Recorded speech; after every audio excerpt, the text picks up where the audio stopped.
Crossing the Sahara in these modern days is hard enough, but attempting to cross it in the Cretaceous period was absolutely suicidal.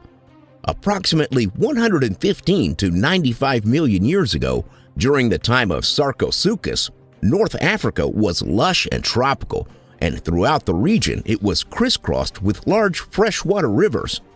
This is where the flesh crocodile emperor liked to hunt and hide. Basking in the sun or wading in the water while deciding what its next meal was going to be, this super croc frequented the areas of modern-day Mali, Niger, Algeria, and southern Tunisia.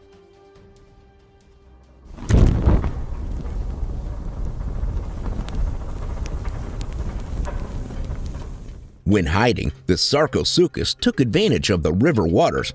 It had to, considering its enormous size. Measuring in at approximately 40 feet long and weighing in the avenue of 8 tons, it needed every bit of cover that it could get. Luckily for the Sarcosuchus, there was no shortage of fresh waters to hunt in across Cretaceous North Africa during that time. Now you might think that it would be impossible to hide at this size, and that's understandable, but consider this. The modern saltwater crocodile, a known man-eater, is able to hide just fine and measures out at half of the Sarcosuchus' size. If this ancient hunter were still around, there are still places where it could hide and eat pretty much anything that came along.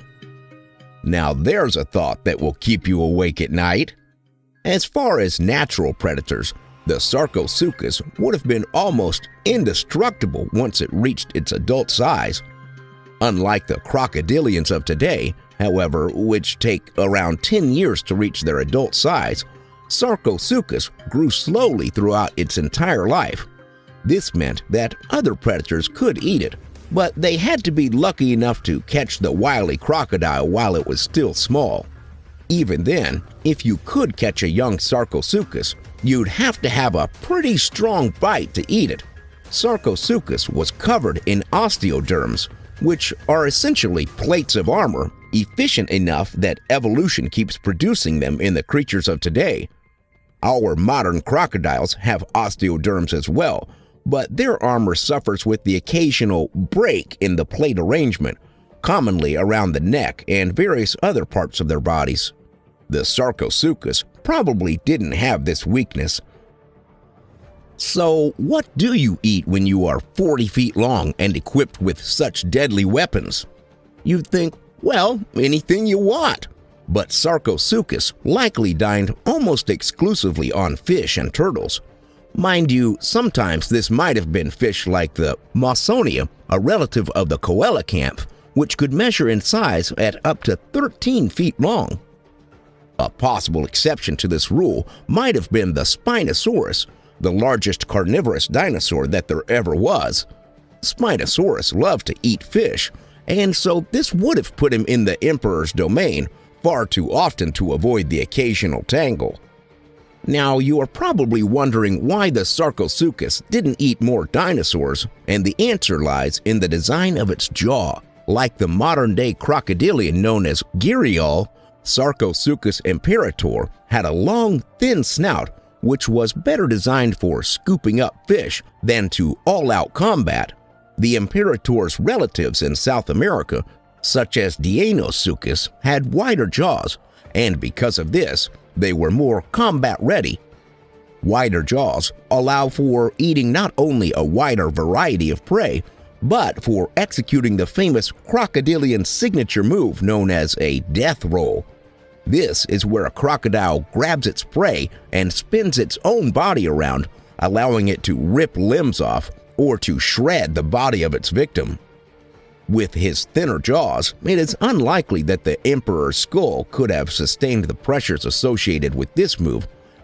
That's not to say that they were completely safe, however. One of the most interesting features of Sarcosuchus was its eyes. Instead of moving to the left and right like you see in modern crocodilians, the Sarcosuchus's eyes moved up and down. If you were approaching the edge of the water, then Sarcosuchus definitely knew you were there. Then it just needed to decide if it wanted to move closer and make you into a snack, or to back away and look for easier prey.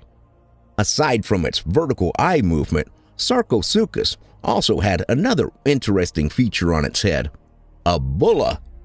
Think of it as a large globe at the end of Sarcosuchus's nose. Now, we don't know if it used it as a club or if it served the purpose of creating sounds to call other imperators to join in for a big kill. But this distinctive feature definitely served a purpose, and it was present on both male and female Sarcosuchus specimens. Alas, the Sarcosuchus would not reign forever. Along with other prehistoric creatures, the Sarcosuchus was doomed to extinction, and over time, it and the other giant crocodilians eventually fade away. The closest of the surviving crocodiliforms in modern day would be the gharial for its appearance, and the saltwater crocodile for being the largest crocodilian reigning today. Thanks for watching. Please subscribe and comment below.